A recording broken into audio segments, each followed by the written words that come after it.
Todos bem? A graça de Deus. O que a irmã falou, eu sou um presente de Deus. Nem tanto.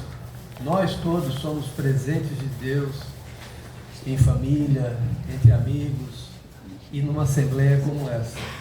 Deus nos dá o presente de nos reunirmos. E eu sou muito grato pela oportunidade de trazer mensagem do Evangelho sempre nesta casa, uma casa gloriosa no seu trabalho de amparo, de orientação, de bênçãos que são derramadas sobre todos aqueles que buscam nas mais diversas situações. Quem já teve a oportunidade de ser tratado no casarão sabe que nós estamos falando. É uma unanimidade. A espiritualidade, os mentores desta casa são muito especiais e vamos fazer com que essa noite também seja muito especial, porque a doutrinária, a palestra, enfim, a exposição doutrinária tem o objetivo de mexer nas fibras da nossa alma, do espírito imortal que somos, encarnados neste planeta para evoluirmos. É a realidade que Jesus, o Cristo planetário, nos trouxe e que veio fazer uma divisão entre os tempos. A Boa Nova, o Evangelho dentro da doutrina espírita, como Consolador prometido, nos esclarece, felizmente. Então pedimos a proteção a essa espiritualidade amiga e que o tempo que vamos passar juntos, por menor que pareça, se expanda dentro de cada um de nós. Como a irmã falou, nós vemos Deus em cada um, porque somos efetivamente centelhas divinas, criados à imagem e semelhança de Deus. Essa centelha, essa energia gloriosa que Jesus sempre nos lembrava quando dizia: vós sois deuses. Nós vamos evoluir a ponto de alcançarmos o patamar em que se encontram espíritos tutelares como Jesus e outros espíritos crísticos, e os grandes mensageiros e missionários que estiveram no planeta e que estão retornando neste momento em que os tempos são chegados, em que todas as coisas serão reconduzidas aos seus devidos lugares. O que é verdade haverá de se revelar, e esta verdade haverá de nos libertar. Quando vinha para cá, fiquei pensando, vou fazer uma prévia dentro da ciência, história científica, para nos certificar rapidamente se estamos no caminho certo. Se, como cristãos e espíritas que somos, cremos em Deus, cremos em Jesus e recebemos através da doutrina espírita esse código moral que é a base de toda a civilização, de toda a humanidade, que é a Boa Nova, o Evangelho de Jesus. Nós podemos muitas vezes nos perguntar: ainda tenho as dificuldades, tenho aflições, não consigo ainda uma concentração perfeita no momento de uma prece, o meu agradecimento eu sei que é ouvido, mas as minhas petições ainda não foram atendidas. Estou me espiritualizando? Estou no caminho certo? É esse o caminho que devo seguir? A doutrina espírita, de fato, é a orientação religiosa mais lógica e mais clara neste momento de tantas vicissitudes pelas quais estamos passando no mundo. E o Brasil não está livre. Se sofre um irmão no Oriente, nos toca. Se sofre outros irmãos envolvidos em processos de dor e sofrimento em todo o planeta, onde a humanidade vive aos trambolhões, há uma ânsia de vida mas há uma falta de apego às coisas que são transcendentais, que Jesus tanto nos ensinou. Eu afirmo a vocês, meus irmãos, na humildade do meu pequeno conhecimento, que está nas obras básicas, está também na literatura religiosa, tanto nas Escrituras, quanto no Alcorão, quanto no Torá, quanto no livro dos Vedas, em toda a humanidade, por mais antiga que seja a civilização, como a China, como os povos africanos, consta informações da vinda de um Messias. Messias que surgiu para os judeus e eles não reconheceram. Surgiu para o mundo ocidental e nós até hoje, a humanidade, não tem Jesus tão próximo. Ele deve estar no nosso coração, ele tem que estar em nós, porque Jesus representa a figura máxima, o representante de Deus entre nós. Isso está muito claro, tanto nas Escrituras, quando João, o apóstolo, aquele que não foi lapidado, martirizado, sacrificado, aquele que foi apenas exilado e numa ilha, recebendo, através da sua mediunidade, muitas vezes do próprio Cristo, 40, 50 anos depois do seu desencarne, escreve um evangelho magnífico, tanto ele quanto Mateus, que conviveram com Jesus, e por isso são de fidelidade absoluta. E ele no primeiro capítulo, no item 1, ele diz claramente que no princípio era o Verbo estava com Deus, e o Verbo era Deus. Por isso que Jesus afirma: eu e o Pai somos um. Nunca houve um espírito que tenha passado por este planeta com tanta elevação. E ele ainda afirma: e o Verbo se fez carne e habitou entre nós. O Verbo de Deus, a palavra de Deus. É difícil crer em Deus, porque para crer nós precisamos compreender. E a fé que se é raciocinada nos diz: eu creio porque entendo e sei porque creio. Mas se Jesus de fato existiu, embora hajam tantas controvérsias relativas à sua presença entre nós, mas o Cristo fala deste Pai evidente, como o caminho, a verdade e a vida. Jesus é aquele que devemos seguir em termos de orientação.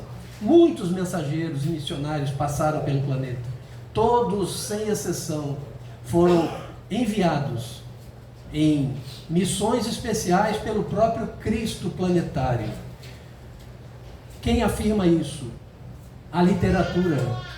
E para a fé ser forte, robusta, ela precisa de embasamento, não somente de uma doutrinária, ou de um passe, ou de uma reflexão. Ela precisa de estudo, ela precisa de desenvolvimento da inteligência e da razão.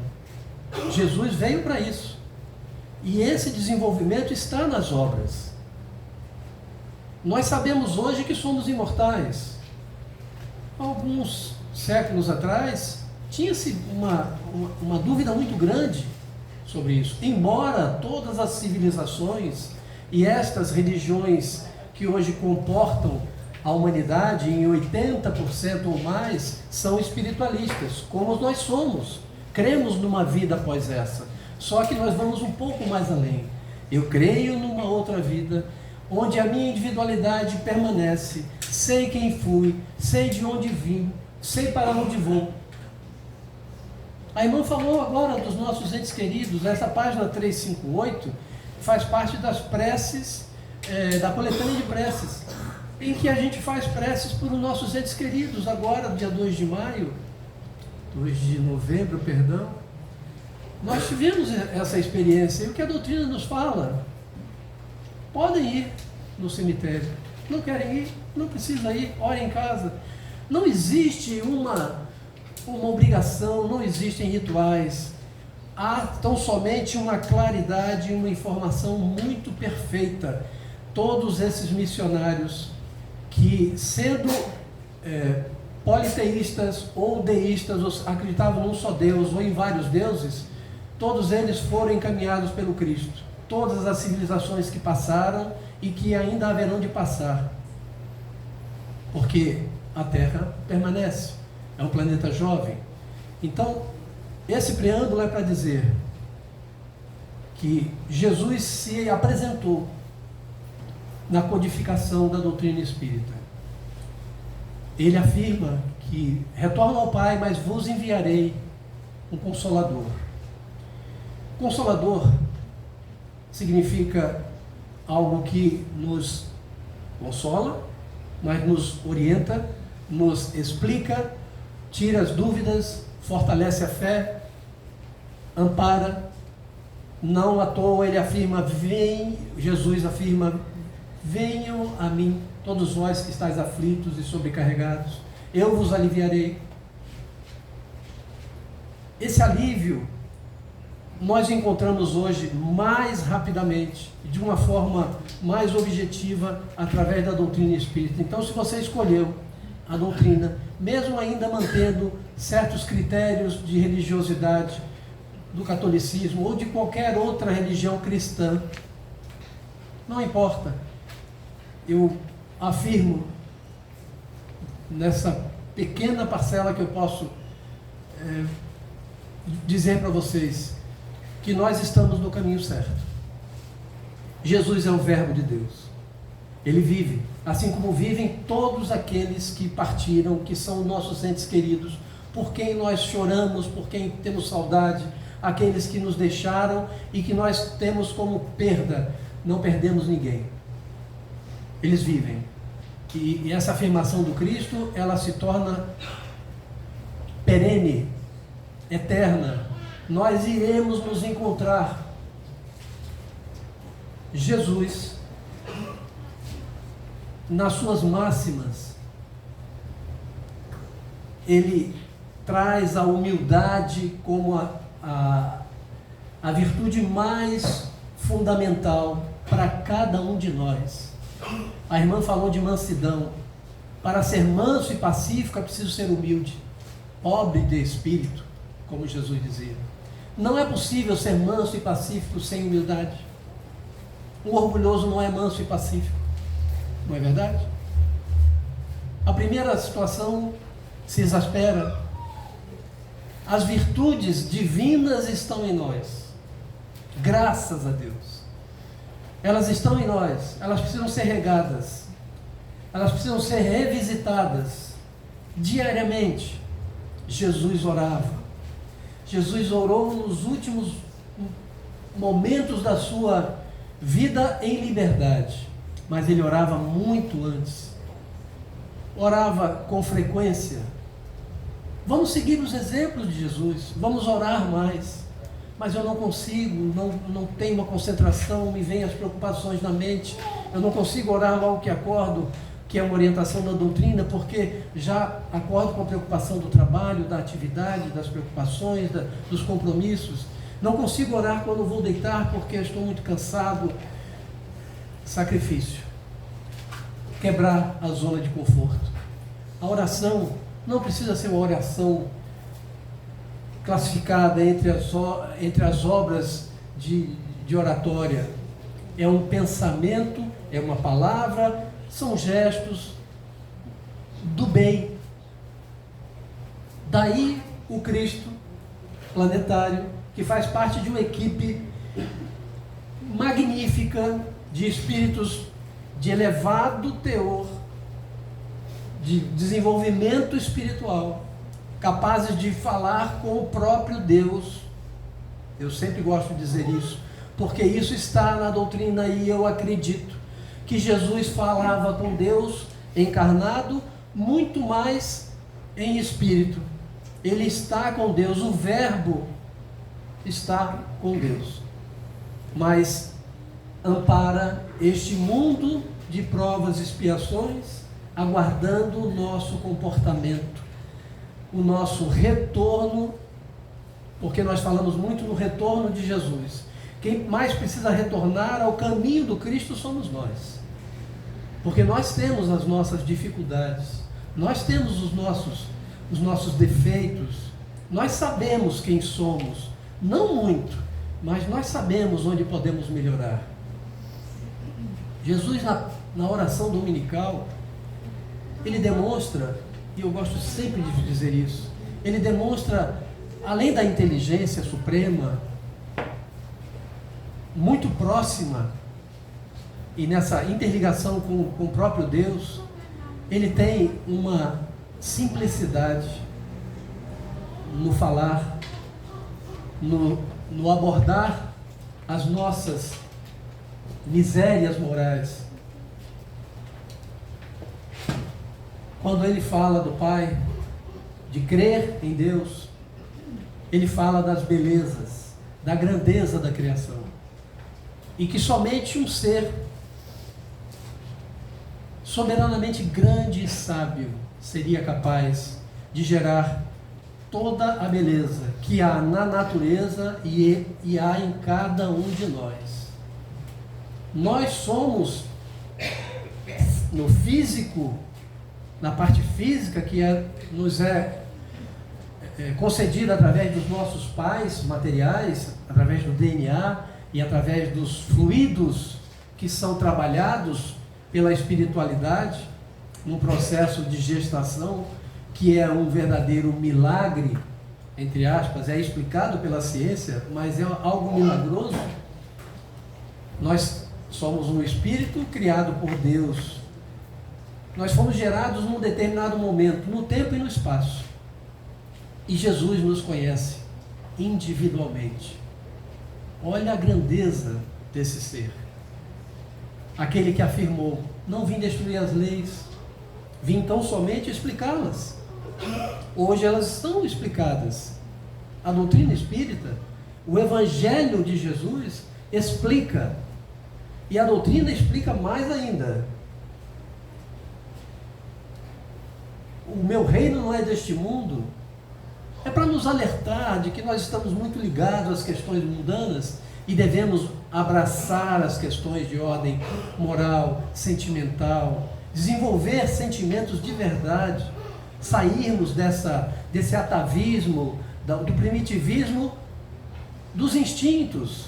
E tantos nossos irmãos vivem ainda voltados à promiscuidade, a esse comportamento leviano em todos os sentidos. Nós não podemos nos permitir a iniquidade, que é a devassidão, que é o erro, que é o dito pecado, que nada mais é errar o alvo, significa errar o alvo. Qual é o nosso alvo? O nosso alvo é a orientação de Jesus. Quando ele nos fala desse reino, esse reino ele deve se desenvolver e habitar em cada um de nós. Ele nos fala da palavra e da vontade de Deus, a quem nós devemos nos submeter, e significa aceitar com paciência, com resignação e com prece, porque a prece é a ferramenta mais importante, além da prática religiosa, que nos dá essa resistência. E ele nos fala do pão, que não é somente as coisas que nos são necessárias à vida. Aliás, as coisas mais importantes da vida não são coisas, são as pessoas. Você pode perder alguma coisa, mas se você perde uma pessoa, não tem comparação. Então, valorizar mais, amar o próximo como a si mesmo. Como vou me amar? Amar se eu não me amo? E amar-se significa perdoar-se também. Seguir em frente. Abraçar as orientações deste ser glorioso que é Jesus. Os caminhos estão cada vez mais largos para nós. Embora a parábola da porta estreita poderia servir muito mais para a humanidade sem muitas informações, mas hoje nós temos todas, nós sabemos de tudo, nós nos envolvemos, nós temos acesso à informação muito mais do que há séculos atrás. Quando Jesus nos fala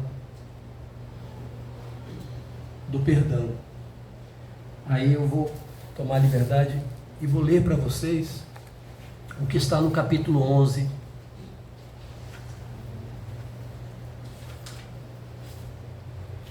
Nesse capítulo 11, Kardec, muito inteligentemente, coloca logo depois do capítulo amai o vosso próximo como a si mesmo, ou seja, desejar ao outro que você gostaria que fizessem para você, ou seja, não desejar ao outro que você não quer para si mesmo. Kardec coloca o capítulo 11 e a máxima do Cristo é: amai os vossos inimigos. Está no Pai Nosso, está na oração dominical. E aí nos perguntamos: eu perdoo? Eu perdoo meus desafetos? Eu consigo esquecer o mal que me fizeram? Eu consigo viver em paz, a paz que o Cristo nos dá, como ele afirmava: eu vos dou a minha paz eu vos dou, não a paz que o mundo vos dá, não essa paz repleta de meandros escabrosos, de profetas insanos, de celebridades que não nos acrescentam absolutamente nada. Importante é ser importante e não famoso. E quem diz isso é Mário Cortella, que diz que você deve ser importante e não famoso. Importante para os seus, aquele que é importado para dentro do coração por ser uma pessoa do bem, que ajuda, que colabora, que, enfim, que serve. Porque a questão da caridade, que Jesus também define como a benevolência, a indulgência e o perdão, é muito mais um doar-se do que dar, tão somente. Então nós precisamos nos doar. Nesse trecho do capítulo 11, eu vou ler, e eu espero que os irmãos percebam bem o que Jesus nos coloca no Evangelho de Mateus, capítulo 5, item 43 a 47. Isso é real. Há total fidelidade nas máximas de Jesus, porque elas venceram o tempo. As palavras do Cristo não passarão. Percebam bem.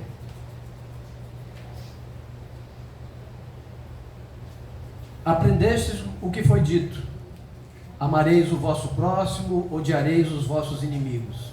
Isso antes do Cristo, quando se falava do olho por olho, dente por dente, de um Deus vingativo, cioso. E ele veio então corrigir as leis. Ele não veio destruir, ele veio corrigir, explicar: amai os vossos inimigos, fazei o bem aos que vos odeiam, orai pelos que vos perseguem e caluniam. Meu Deus, como é que ele pode nos dizer uma coisa tão séria? É muito difícil, é praticamente impossível, mas é possível se nós tentarmos. E nós vamos explicar rapidamente o porquê nessa próxima hora que nós vamos estar falando aqui. É isso? Você liberou mais uma hora? Tem água aí para todo mundo. É tão difícil a gente falar de Jesus, mas eu serei rápido antes que o copinho de água venha. Agora já tem ali. Voltando, orai pelos que vos perseguem e caluniam. Nós não fazemos isso. Sejamos francos. Ainda não conseguimos. A fim de serdes filhos de vosso Pai que está nos céus e que faz se levante o sol para os bons e para os maus. Lei de igualdade. Nós somos iguais. Deus ama, Jesus ama igualmente o seu desafeto, como ama você. Então, por que você não busca amar o seu desafeto? Eu estou falando para mim também. Eu também não consigo.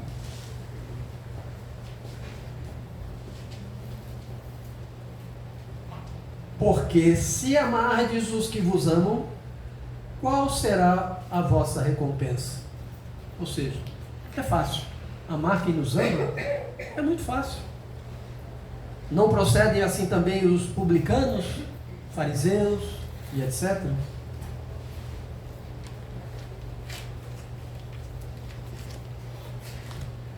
Como amar o inimigo? Aí a doutrina vem explicar.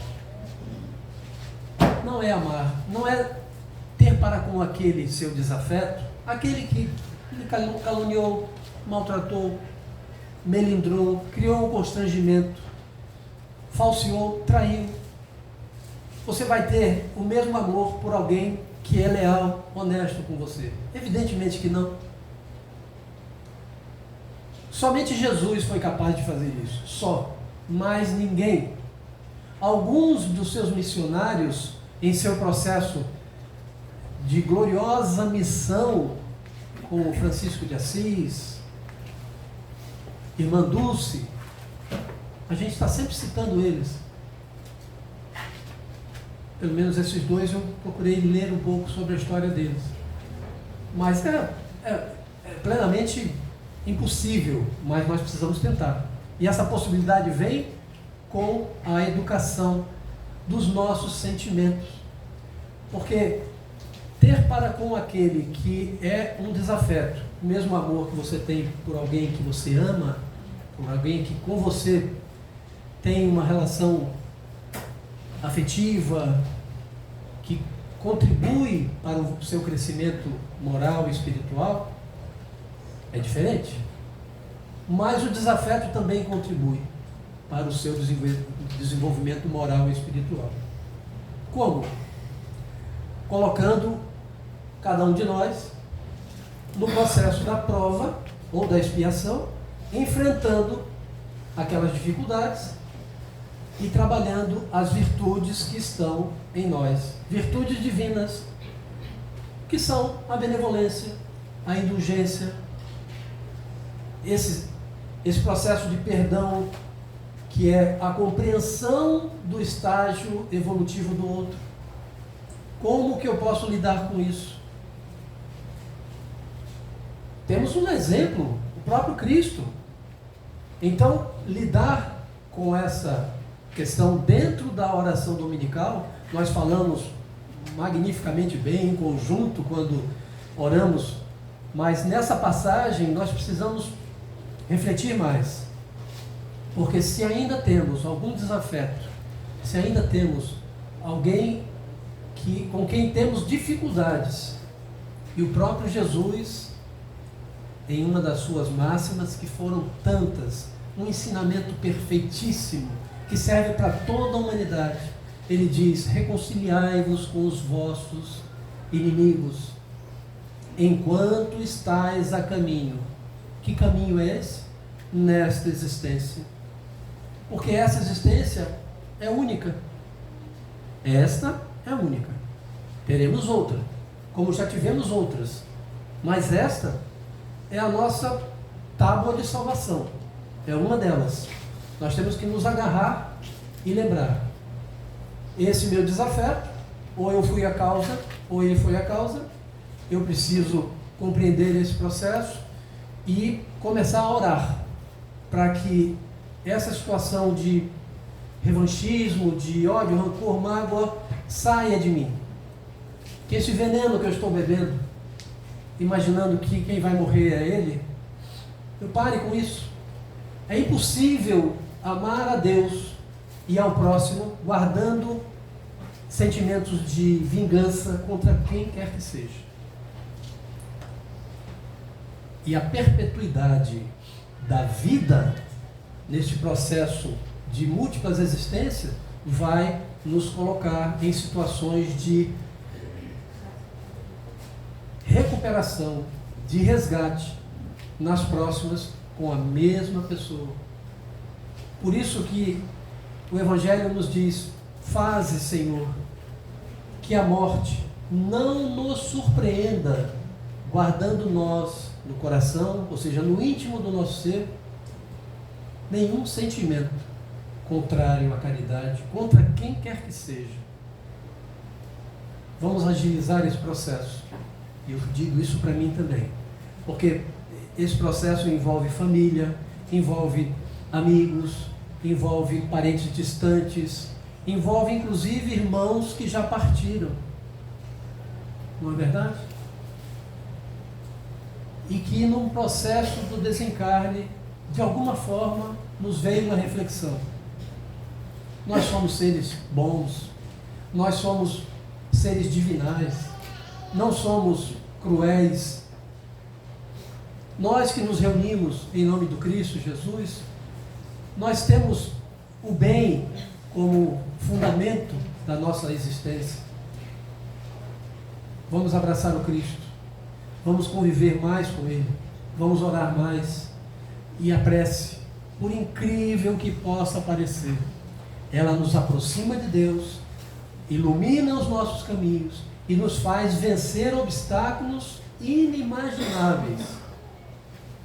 Aquela fé que remove montanhas, quando você faz com fé.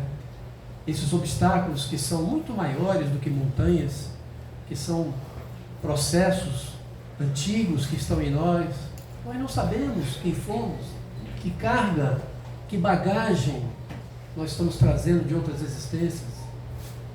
Vamos aproveitar, meus irmãos, para que o momento é chegado. Nós vamos ser surpreendidos por movimentação no nosso planeta, e aqueles que viverem verão. Essa é a realidade. Mas mesmo os que não estiverem na carne verão também. Que Deus nos abençoe, Deus nos ampare, e Jesus, que é a luz do mundo, o divino portador da graça e da verdade, como afirmava Bezerra de Menezes, Ele há de nos amparar. Nós não podemos sair, retornar aos nossos lares e voltar a uma vida mundana, esquecendo dos caminhos que nós precisamos trilhar. Que Jesus nos abençoe. E para finalizar, aquela gostosa salva de palmas para Jesus.